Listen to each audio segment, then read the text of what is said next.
Hello everyone, welcome to my class. So today I am here to explain you a very beautiful poem, The Arrow and the Song. It is written by Henry Wadsworth Longfellow. He is one of the most popular American poet as well as educator in the 19th century. He is one of the fireside poets who wrote lyrical poems about history and mythology. So let's start this poem. This poem is a journey and a comparison of an arrow and a song. ये एक arrow और song के बीच में हमें comparison बताता है. I shot an arrow into the air. It fell to earth, I knew not where. For so swiftly it flew, the sight could not follow it in its flight. Here the poet said he shot an arrow into the air. उसने हवा में एक तीर छोड़ा, वो धरती पे गिरा. It fell to the earth, वो जाकर धरती पे कहीं गिरा, लेकिन कहाँ गिरा ये कोई नहीं जानता. For so simply it flu the side, इतनी तेज़ी से वो हवा में गया कि उसकी फ्लाइट को, उसकी गति को कोई पकड़ नहीं सका.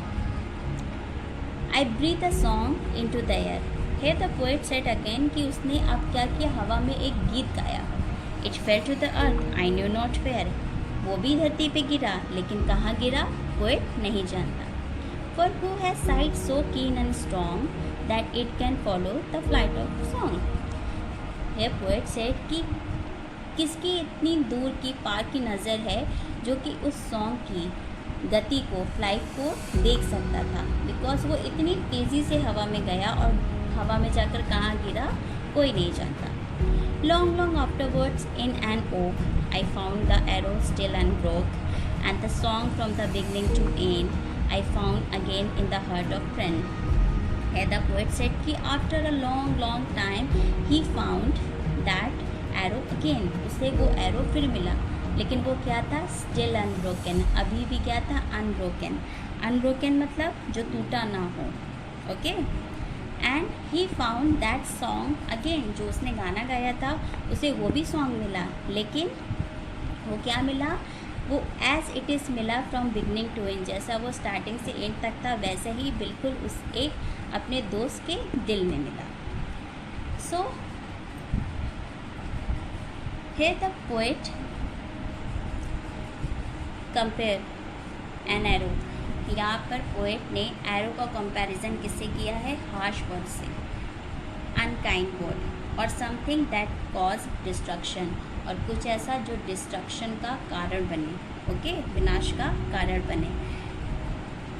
And he compare song as kindness pleasing words, और उसने सॉन्ग को कैसे रिप्रेजेंट किया है, एज अ काइंडनेस और pleasing words, something which is warm and friendly, जो कि वार्म और फ्रेंडली हो.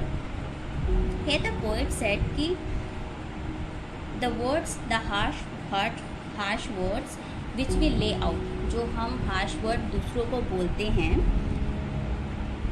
we may not always see the consequence. हमें उसका जो consequence होता है, जो अंजाम होता है, वो हमें नहीं पता होता है. However, a time comes when we regret saying those words. हम जो लोगों को बात बोल देते हैं, कुछ टाइम बाद हमें उस चीज़ का पछतावा होता है, लेकिन वो बात हमारे मुंह से निकल चुकी होती है और वो लोगों को तकलीफ़ पहुंचा चुकी होती है. जैसे मैं आपको एग्जांपल दूंगी, एन एरो. एरो को क्या रिप्रेजेंट किया है, तीर. तो लोग कहते हैं कि तीर की तरह बात चुप जाती है जो, तो यही चीज़ होता है. लेकिन जब हम किसी को warm soothing word, kindness show करते हैं, वो करते हैं, तो वो एज इट इज़ रहती है. दोनों हार्श वर्ड और काइंडनेस ये अर्थ पर, दुनिया में लॉन्ग टाइम तक रहती है, लेकिन दोनों का जो इम्पैक्ट होता है वो बिल्कुल अलग अलग होता है. This is the difference that the poet want to show. ये पोएट इस पोएम में दिखाना चाहता है कि हार्श वर्ड जो हम दूसरों को बोलते हैं उसका इम्पैक्ट उनके ऊपर कैसा पड़ता है, और काइंडनेस जो हम दूसरों को शो करते हैं उसका इम्पैक्ट उनके ऊपर कैसा पड़ता है. So hope you understand this poem. Thank you.